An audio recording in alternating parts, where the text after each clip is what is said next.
우리를 가르치느냐 하고 이에 쫓아내어 보내니라. 예수께서 저희가 그 사람을 쫓아냈다 하는 말을 들으셨더니 그를 만나사 가라사대 네가 인자를 믿느냐? 대답하여 가로되 주여 그가 누구시노니까? 내가 믿고자 하나이다. 예수께서 가라사대 네가 그를 보았거니와 지금 너와 말하는 자가 그이니라. 가로되 주여 내가 믿나이다 하고 절하는지라. 예수께서 가라사대 내가 심판하러 이 세상에 왔으니 보지 못하는 자들은 보게 하고 보는 자들은 소경되게 하려 함이라 하시니 바리새인 중에 예수와 함께 있던 자들이 이 말씀을 듣고 가로되 우리도 소경인가? 예수께서 가라사대 너희가 소경되었다면 죄가 없으려니와 본다고 하니 너희 죄가 그저 있느니라. 아멘. 철학자 아리스토텔레스는 인간은 사회적 동물이라고 전했습니다. 바로 인간은 다른 사람들과 함께 어울려 사는 존재, 사회적 존재라는 것입니다. 이처럼 인간이 동물과 차별되는 것은 바로 사회를 형성하고 그렇게 살아간다는 것입니다. 이처럼 인간은 끊임없는 타인과의 관계 속에서 존재하는 거예요. 그래서 개인은 사회 없이 존재하기가 힘듭니다. 그런데 우리가 이런 사회를 이루어 살아가다 보면 여러 사람들을 만나게 됩니다. 다른 사람을 잘 배려하는 이타적인 사람을 만나게 되기도 하고요. 때로는 철저한 개인주의를 만나기도 합니다. 여기서 개인주의는 개인의 이익이 국가나 사회 집단보다는 우선시 되어야 된다라고 주장하는 사람들을 말하는 거예요. 그리고 이와는 또 다른 유형의 사람이 있는데요. 바로 이기주의입니다. 이기주의. 이분들은 개인이 아닌 자신의 이익만을 챙기는 사람들을 말하는 거예요. 남이야 죽든 말든 상관없이 자신의 실리만을 위하는 것을 말합니다. 자신에게 이익만 된다고 한다면 모든 것을 다 끊어도 상관이 없다는 거예요. 여기서 우리가 알아야 될 것은 개인주의와 이기주의는 다르다는 것입니다. 비슷하게 보이는 것 같고 비슷하게 생각될지 모르지만 크게 다릅니다. 쉽게 설명하면 개인주의는 말 그대로 개인을 중시하는 것이고요. 이기주의는 자기의 이익만을 챙기는 것이 이기주의입니다. 다르다는 거예요. 이처럼 많은 유형의 사람들이 모여서 세상을 살아가고 있습니다. 문제는 자신의 유형에 따라서 맞는 환경에서만 살아간다면 아무런 문제가 없을 거예요. 하지만 세상을 살아가다 보면 그렇습니까? 우리는 여러 환경 속에서 여러 유형의 사람들과 살아가게 된다는 거예요. 아주 간혹 혼자 있는 것을 너무 좋아하시는 분들이 계세요. 그래서 산속이라든지 아니면 섬이라든지 다른 사람들과 완전히 단절돼서 혼자 이렇게 살아가는 사람들을 우리가 볼 수가 있습니다. 그 삶을 즐기는 거예요. 누가 시켜서가 아니라 자기가 그 삶을 좋으니까 그 삶을 즐기는 것입니다. 주변에 전혀 구속받지도 않고 다른 사람에게 요구하지도 않고 또한 피해도 주지 않고 오직 자기 자신만의 삶을 즐기는 거예요. 이게 바로 개인주의적 성향이다라는 것입니다. 하지만 일반 사람들은 못합니다. 너무나 답답하고 심심하고 또한 외로워서 도저히 살 수가 없어요. 혼자 하면 못 삽니다. 가끔은 그러고 싶을 때가 있어요. 이 도심 속에서 벗어나서 정말 혼자 아무도 없는 곳에서 정말 한번 살아보고 싶다. 그런 마음이 간혹 들 때도 있습니다. 그러나 지속이 되면 괴로워요. 견딜 수가 없습니다. 혼자 철저하게 혼자 살아간다는 거 견디기 힘든다는 것이죠. 인간은 서로 상호작용하면서 사회를 이루어 살아야 하는 것입니다. 오늘 소경도 지금까지 사회로부터 철저하게 소외되고 살아왔어요. 그가 원해서 그랬던 것이 아닙니다. 바로 눈을 뜨지 못했기 때문에, 소경이었기 때문에 그런 삶을 살아갈 수밖에 없었다는 것이죠. 그러다가 눈을 뜨고 이제 유대인의 사회에 들어가려고 했으나 예수님을 믿는다는 이유로, 그분을 증거한 이유로 다시 유대인의 사회로부터 소외당하게 됩니다. 이런 불평등을 겪으면서도 눈뜬 소경은 결코 예수님을 배반하지 아니하고 믿음으로 구원을 얻을 수가 있게 됐어요. 사실 날 때부터 소경되어 빛을 보지 못하고 괴로워하던 사람이 눈을 뜨고 보게 된다면 본인은 말할 것도 없을 거니와 부모는 또한 주변의 사람들은 축복하고 기뻐하고 즐거워야 될 그런 상황입니다. 그것이 마땅하다는 것이죠. 하지만 당시의 바리새인들은 하나님의 사랑과 공의는 전혀 잃어버리고 오직 율법만을 가지고 사람들을 책망하고 정죄했다는 거예요. 오늘 본문을 통해 욕망과 야망으로 영적인 눈이 어두워진 인간의 우매함과 잔인성을 볼 수가 있습니다. 그러나 그에 반해 성도가 누리는 영적인 축복에 대해서도 분명히 볼 수가 있습니다. 오늘 본문을 통해 영적 눈을 뜬 소경이 누린 구원의 기쁨에 대해서 함께 은혜를 나눌까 합니다. 첫째, 예수님은 고통받는 자를 찾아가십니다. 본문 35절 말씀 보면 예수께서 저희가 그 사람을 쫓아냈다는 말을 들으셨더니 그를 만나서라고 말씀하고 있어요. 이처럼 눈을 뜨게 된 소경은 유대인들로부터 출교를 당하고 성전에서 영원히 쫓겨났습니다. 지금까지는 눈이 소경이었기 때문에 어쩔 수 없이 유대인 사회로부터 소외될 수밖에 없습니다. 저주스러운 그런 생활을 할 수밖에 없어요. 구걸해서 그냥 생명을 연장할 수밖에 없고 그 따가운 시선과 그 손가락질 받으며 그렇게 생명을 연장할 수밖에 없었던 그런 사람이었어요. 그럴 수밖에 없는 그런 위치였습니다. 그렇지만 예수님을 통해서 눈을 뜨게 되었고요. 이제는 같은 유대인으로서 당당하게 자신의 권리와 위치를 찾을 수가 있게 되었습니다. 그런데 문제는 예수님께서 눈을 뜨게 해주셨다는 그 이유 하나만으로 유대인들에게 있어서 가장 잔인한 정벌인 바로 출교를 당한 거예요. 이런 말도 안 되는 상황에 처했다는 사실입니다. 출교는 지난 시간에 말씀드렸어요. 모든 것으로부터 박탈당하는 거예요. 법으로부터, 종교적인 것부터 모든 부분에서 박탈당하는 것입니다. 맞아 죽어도 하수연할 수도 없어요. 죽어도 장례를 치를 수도 없습니다. 철저하게 외톨이가 되는 거예요. 철저하게 고립된 삶을 살아가는 것입니다. 이게 바로 출교예요. 강압적으로 그가 원하지 않는데 강압적으로 이렇게 출교된 삶을 살 수밖에 없는 위치가 됐다는 것입니다. 하지만 진정한 성전의 주인이신 예수님께서 그를 찾으셨습니다. 여기서 만났다는 헬라 원어 휴리스코는 동사입니다. 이는 우연히 만난 것이 아니라 일부러 찾아가서 만나는 것을 뜻하는 거예요. 그래서 주님께서 지나가는 길에 소식을 듣고 우연히 그를 만나신 것이 아닙니다. 그가 출교를 당하는 지경에 이르기까지라도 주님을 끝까지 포기하지 않았기에 주님 역시 그를 높이 인정해 주시고 그를 만나 주신 것입니다. 이렇게 그는 일생의 소원이었던 눈을 떴다는 그 이유로 유대인 사회로부터 추방당하였지만 더 귀한 주님을 발견한 것이에요. 그리고 주 안에서 새로운 생활을 시작하게 된 것입니다. 그는 영육간의 옛 생활을 버리고 새 생활을 시작하게 되었어요. 이처럼 주님을 만났다는 이유로 세상에서 버림받았을 때 슬퍼하거나 좌절해서는 안 됩니다.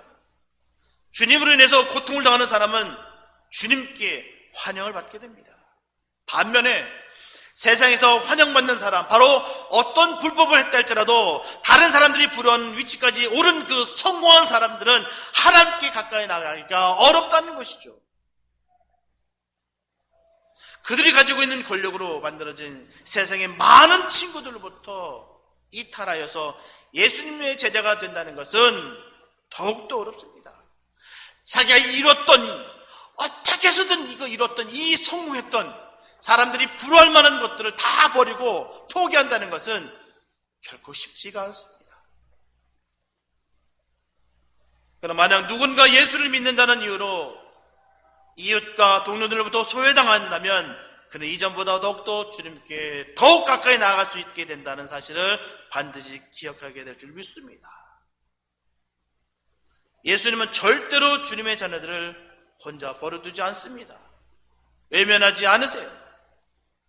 오늘 본문에서 주님은 눈을 뜨게 된 소경이 성전에서 쫓겨나고 출교됐다는 그 말을 듣고 즉시 그를 찾으셨어요.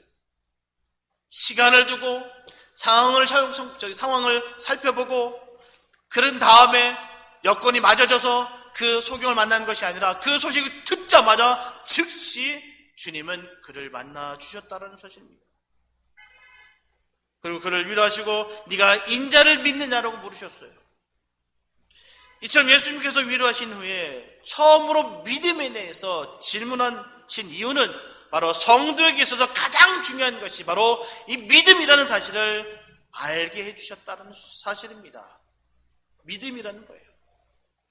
마태복음 10장 32절과 33절 말씀 보면 예수님께서 말씀하시기를 누구든지 사람 앞에서 나를 시인하면 나도 하늘에 계신 내 아버지 앞에서 저를 시인할 것이요 누구든지 사람 앞에서 나를 부인하면 나도 하늘에 계신 내 아버지 앞에서 저를 부인하리라.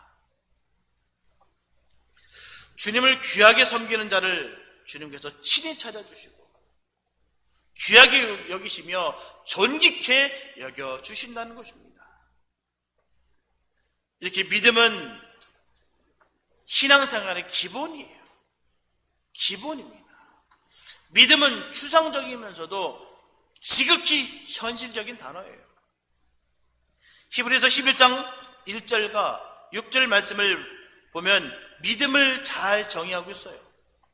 믿음은 바라는 것들의 실상이요 보지 못하는 것들의 증거니 믿음이 없이는 기쁘시게 못하나니. 이렇게 믿음이 없이는 하나님을 기쁘시게 못한다라고 분명히 말씀하고 있습니다. 믿음은 하나님의 은혜로 주어지는 하나님의 선물이에요. 반면에 믿음을 지키고 가꾸는 일은 우리의 몫입니다. 우리의 할 일이에요. 많은 고통과 인내를 요구합니다. 믿음을 지키는 것에서 말입니다. 분명한 것은 믿음이 자라야 많은 사람들 앞에서 주님을 확실하게 시인할 수가 있습니다. 그래서 예수님을 우리가 바로 믿는다면 우리는 어느 곳이든 어느 장소든 어느 누구일지라도 그가 온 인류의 구주가 되심을 자신 있게 시인할 수가 있을 것입니다. 저와 여러분들 가운데 세상으로부터 소외됨을 당하시는 분들이 계십니까? 그렇다면 주님을 가까이 할 수 있는 좋은 기회입니다. 예수 믿는다고 가족과 형제들로부터 왕따를 당하고 집에서 쫓겨난 외톨이 같은 분이 계십니까? 주님은 그를 찾아가십니다. 저와 여러분들은 결코 혼자가 아니라는 그 사실을 반드시 믿으시기 바랍니다. 분명한 것은 사람들 앞에서 예수님을 시인한 사람들은 말할 수 없는 그 축복과 그 보상을 받게 됩니다. 그것은 우리가 하나님의 심판 때 서는 날 예수님께서 우리를 알아보시고 인정해 주신다는 것입니다. 우리는 범사에 그를 인정하고 시인해야 됩니다. 그리고 그리할 때 주님은 저와 여러분들을 자랑스럽고 영예롭게 해 주실 줄로 믿습니다. 둘째, 믿음은 삶으로 나타나야 됩니다. 보면 37절 말씀 보면 네가 그를 보았거니와 지금 너와 말하는 자가 그이니라 라고 말씀하고 있어요. 이렇게 눈을 뜨게 된 소경은 두 번째 주님을 만났습니다. 그는 처음에는 소경이었기 때문에 예수님이 메시아임을 몰랐어요. 그분이 누구인지 몰랐습니다.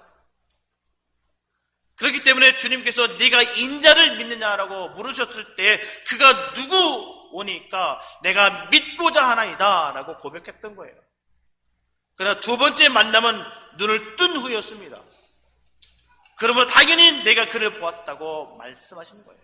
네가 그를 보았다.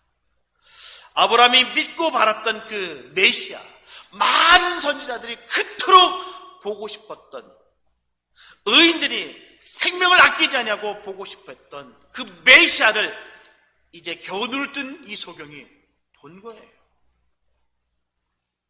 엄청난 큰 은혜입니다.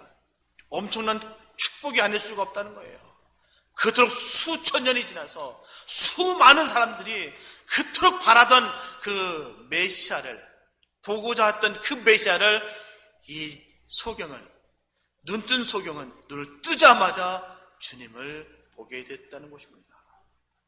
그래서 그는 전하기를 주여 그가 누구시니까 내가 믿고자 하나이다. 이것은 그의 갈급한 마음 상태를 그대로 드러내고 있다는 사실입니다. 지금 그는 예수님을 바로 보고 믿기 위한 열망으로 가득 차 있다는 거예요. 도대체 나의 눈을 뜬 자가 누군가? 내 평생 동안 어두워서 평생 동안 보지도 못했던 나에게 눈을 뜨게 계신 그분이 과연 누구인가? 오늘날도 마찬가지예요. 이런 간절한 열망을 가지고 있는 사람이라면 누구나 주님은 만나 주십니다. 오히려 주님은 그를 찾는 자에게 찾아가 주시는 분이심으로 말미암아 그는 그를 버려두시지 않는다는 거예요. 주님은 찾고 찾는 자를 만나 주신다는 겁니다. 주님을 만나는 방법이 이 방법이에요.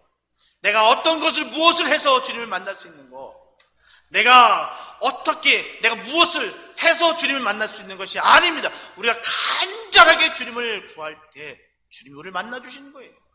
그게 방법입니다. 예전에 어떤 젊은 아이가 있었어요. 이 아이가 처음 예수를 믿게 됐거든요. 예수를 믿겠다고 온 아이예요. 그래서 집회 때 오늘 꼭 주님 만나야 된다고 했는데 그날 정말 떼굴떼굴 구르고 난리가 났어요. 주여를 외치고 생전 기도 한마디 못했던 아이인데 그냥 주여를 외치면서 가슴을 주먹으로 막 때리는 거예요. 눈물 흘려가면서 오늘 만났구나, 예수를 만났구나 이렇게 했는데 엉뚱한 소리 하는 겁니다. 오늘 내가 예수를 못 만났지만 다음번에 꼭 만나는데 제가 물어봤어요. 그 당시 때 어떤 느낌이었냐니까 자기 죄가 막 보이더래요. 그리고 예수님이 너무 사랑이 많은 걸 느끼더래요. 그거야, 그게 만나는 거야, 그게 예수를 만나는 것이지 뭐가 만났다고 생각하냐 했더니 자기는 뭔가가 막 엄청난 일이 일어나야지 만난 거라고 그렇게 여겼다는 거예요. 이게 잘못된 신앙이 주는 병폐라는 것입니다. 무언가 떨리고 무언가 엄청난 역사가 일어나야지만이 만나주신 것 아니다라는 것이죠. 착각입니다. 때로는 만남이 역동적일 수도 있고요, 때로는 잔잔할 수도 있다는 사실입니다. 주님이 믿어지는 것이 바로 확실한 증거예요. 그게 바로 믿음입니다. 주님을 만났다는 증거예요. 그런 경험이 없다는 것이 비극입니다. 저와 여러분들 중에 그런 분들 계신다면 간절히 주님을 찾고 간구하시기 바랍니다. 그런 분 주님께서 만나 주십니다. 꼭 주님을 만나고 돌아가야 돼요.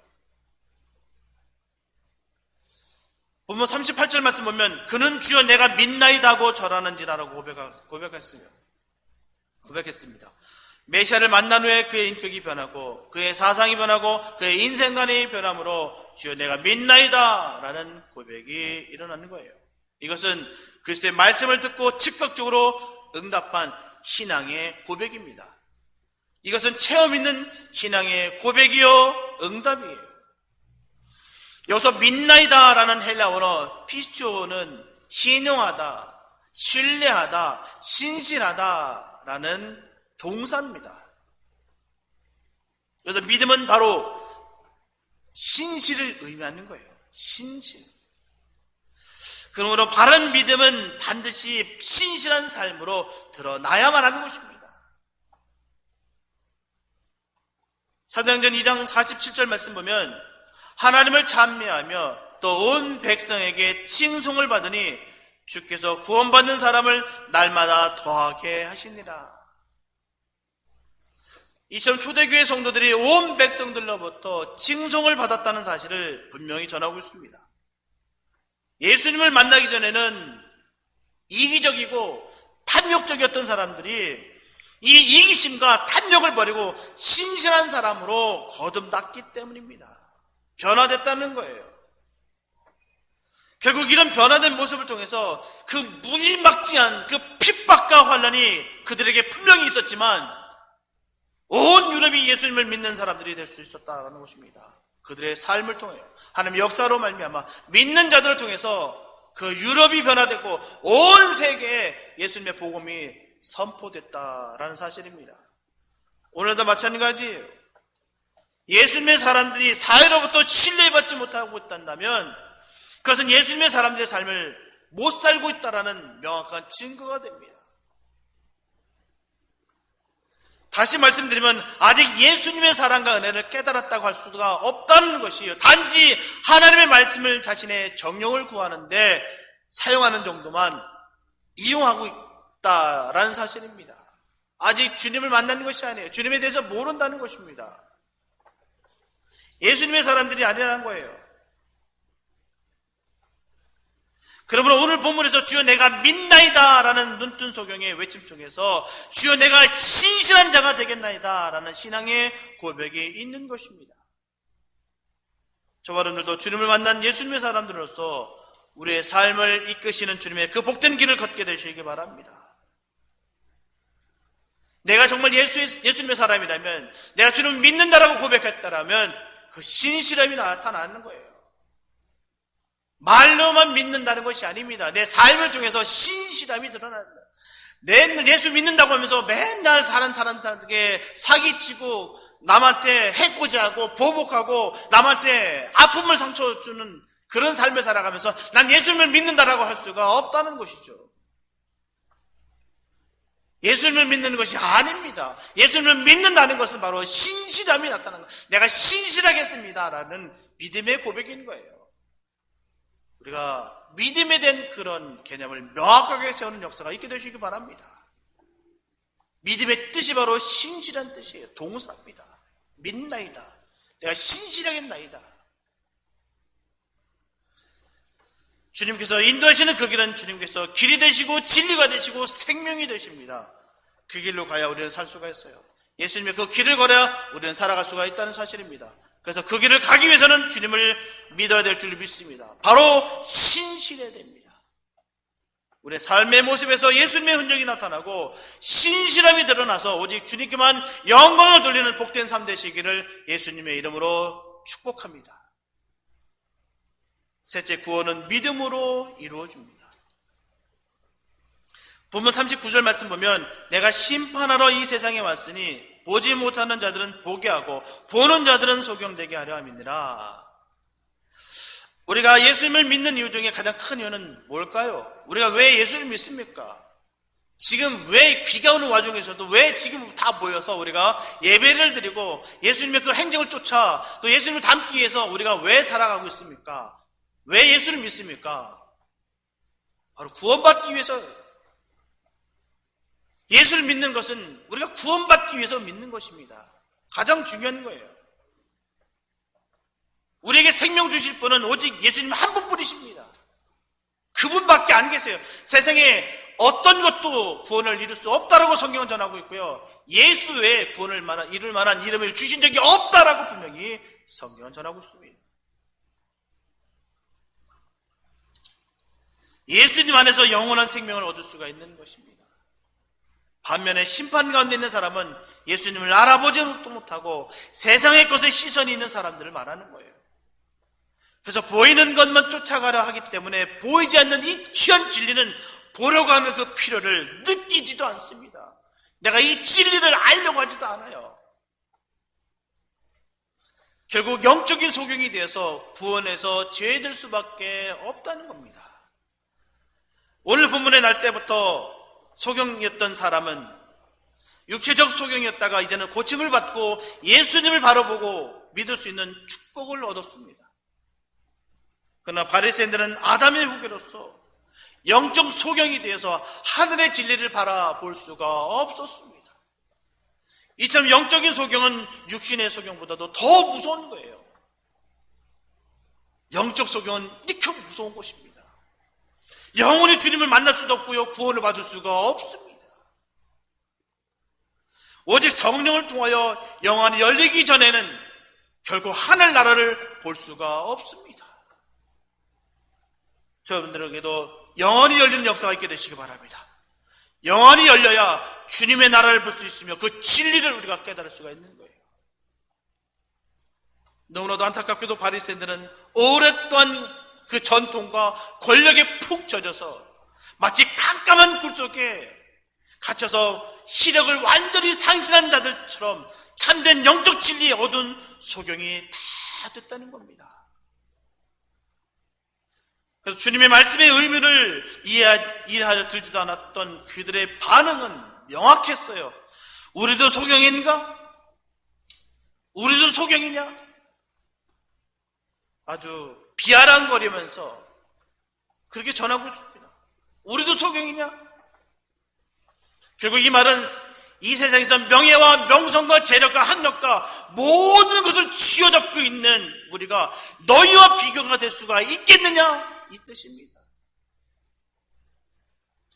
구걸이라 하던 주제에, 나사렛 목수 출신 주제에 네가 감히 나랑 어떻게 비교가 돼? 나도 소경이냐? 내가 너랑 똑같이 처지냐? 비교당하는 것 같아서 기분 나쁘다는 겁니다. 어떻게 너랑 나랑 비교할 수 있어? 그 말을 하고 있는 거예요. 그때 주님은 그들에게 심하게 꾸짖으면서 말씀하십니다. 너희가 소경되었다면 죄가 없으려니와 본다고 하니 너희 죄가 그저 있느니라. 얼마나 무서운 말씀인지 모르겠어요. 그들이 차라리 무지했다고 한다면 책망받을 죄가 없을 것이라고 주님은 말씀하십니다. 본다고 하면서 보지 못하는 어리석음은 그 마음에 죄악이 가득하기 때문이에요. 그래서 주님은 마태복음 23장 26절에서 말씀하시기를 소경된 바리새인아 너는 먼저 안을 깨끗이 하라. 그리하면 겉도 깨끗하리라. 진실이 결여된 가증된 신앙을 책망하셨어요. 네가 겉에는 깨끗한 척하는데 그 속은 시커멓고 더럽구나. 그 안을 깨끗이 닦아라. 심령이 어두면 절대로 주님을 볼 수가 없습니다. 심령이 죄로 가득 차 있으면 진리의 빛을 결코 볼 수가 없습니다. 그렇기 때문에 스스로 본다 하나 볼 수 없는 자가 되고 만 것입니다. 그래서 예수님은 그들을 소경이라고 말씀하셨어요. 소경이다. 이처럼 스스로 안다는 교만은 진리의 참된 면을 절대로 볼 수 없게 합니다. 자신을 살리러 오신 예수님을 깨닫지 못하게 되었어요. 믿음과 교만은 절대로 하나가 될 수가 없습니다. 명심하십시오. 믿음과 교만은 하나가 될 수가 없습니다. 교만하다는 것은 믿음이 상실한 증거가 되는 거예요. 그리고 믿음은 바로 구원과 연결이 되는 것입니다. 명심하시기 바랍니다. 내가 하나님의 사람으로서, 예수님의 사람으로서 교만할 수가 없다는 거예요. 마음속이나 겉모습 속에서 교만의 모습이 전혀 없게 되시기 바랍니다. 내가 세상의 지위가 얼마 정도인데, 내가 학력이 얼마인데, 내가 가진 체력과 가진 권력이 내가 얼마인데, 내가 어떻게 저 사람들과 똑같이 비교가 돼. 이런 마음들 버리시기 바랍니다. 내 안에 요만큼이라도 있다면 깨끗이 버리시기 바랍니다. 그게 교만이에요. 하나님 보시기에 악한 것입니다. 겸손해야 되는 거예요. 주님 앞에 낮은 자가 되어야 될 줄로 믿습니다. 교만은 결코 우리 주님이 가장 싫어하시는 죄가 교만입니다. 저번에는 주님의 기쁨의 삶을 살아야 될 줄로 믿습니다. 사랑하는 성도 여러분, 누가복음 18장 17절에 보면 주님은 말씀하십니다. 누구든지 하나님의 나라를 어린아이와 같이 받들지 않는 자는 결단코 들어가지 못하니라. 분명히 말씀하셨어요. 누구든지입니다. 예외가 없어요. 누구든지 하나님의 나라를 어린아이와 같이 받들지 않는 자는 결코 절대로 들어가지 못하리라 라고 하셨어요. 아주 엄미하신 하나님의 말씀입니다. 이렇게 어린아이는 미숙한 단계의 영혼이에요. 지식이 미미합니다. 부족한 거예요. 율법을 잘 알지도 못하고 지키기도 어렵습니다. 그러나 이런 어린아이로 상징되는 하나님의 백성들은 자신들의 무지를 자각하고 깨우침 받기를 원하는 사람들이에요. 마태복음 5장 6절 말씀 보면 의에 줄이고 목마른 자는 복이 있나니 저희가 배부를 것이며 라고 말씀하셨어요. 주님에 대한 갈급함이 있으면 주님을 만나는 복이 임하게 된다는 것이에요. 주님을 갈급하기 원하는 그 마음, 그 후로 주님을 통해서 평강과 기쁨으로 배가 부를 것이다 라고 분명히 주님은 말씀하신 것입니다. 생수의 강이 배에서 터질 것이다 라고 분명히 말씀하신 것이에요. 그런 역사가 있게 되시기 바랍니다. 주님은 완벽한 것을 우리에게 요구하신 적이 없으세요. 기대하시지도 않으십니다. 왜냐고요? 연약하고 무지한 것을 너무너무 잘 알고 있기 때문입니다. 주님을 사모하는 사람을 주님은 사랑하십니다. 주님의 자녀는 예수님께로 가까이 가기를 원하는 사람들이에요. 내 개념들, 내 생각들, 내 욕망들을 위해서 내가 좇는 것이 아니라 정말 주님을 사랑하는 마음으로 따르기 위해서 주님을 갈망하고 있다는 사실입니다. 그래서 영적인 의미에 있어서 스스로 속인 것을 알고 죄된 자신을 슬퍼하며 자비하신 주님의 은총을 구한다는 거예요. 결국 예수님께서 비유로 말씀하셨던 그 세리와 같은 사람들입니다. 누가복음 18장 13절과 13절에서 말씀 보게 되면 세리는 멀리 서서 감히 눈을 들어 하늘을 우러러보지도 못하고 다만 가슴을 치며 가로되 하나님이여 불쌍히 여기시옵소서. 나는 죄인으로소이다 하였느니라. 내가 너에게 이르노니, 예수님께서 우리에게 이르노니 이 사람이 저보다 저보다는 바로 바리새인을 말하는 거예요. 이 사람이 바리새인들보다 의롭다 하심을 받고 집에 내려갔느니라. 무릇 자기를 높이는 자는 낮아지고 자기를 낮추는 자는 높아지리라 하시니라. 아멘. 전 이 말씀을 믿습니다. 하나님께서 우리에게 직접 주신 이 말씀 저는 한 글자도 빼지 않고 그대로 믿습니다.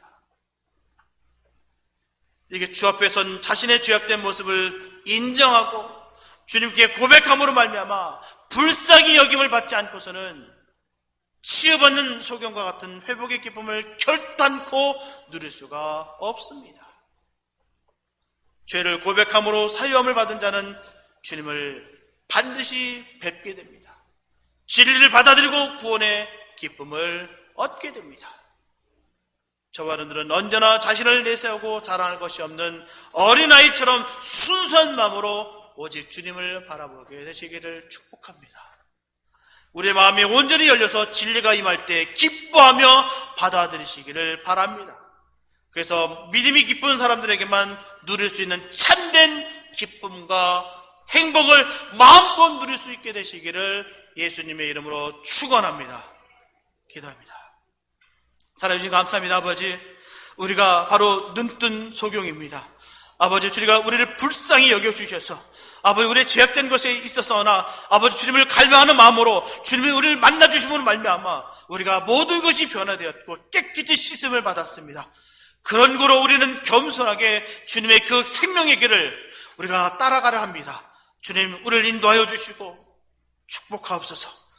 절대로 영적인 소경되지 않게 영원히 활짝 열리게 하여 주셔서 주님의 말씀을 조명하여 주셔서 그 주님 말씀 가운데 거하며 이끌림을 받는 그런 축복된 삶을 살아갈 수 있도록 인도하여 주시옵소서.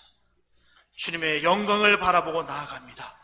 충만한 은혜가 임하게 하여 주시옵시고 축복된 역사가 우리의 삶 속에 흘러넘치게 하여 주시옵소서. 주께서 우리와 함께 동행하시며 우리가 주님을 구할 때마다 정말 즉시 우리를 만나주시고 함께 하심을 간절히 믿사하며 우리를 구원하신 예수님의 이름으로 감사하며 기도드렸습니다.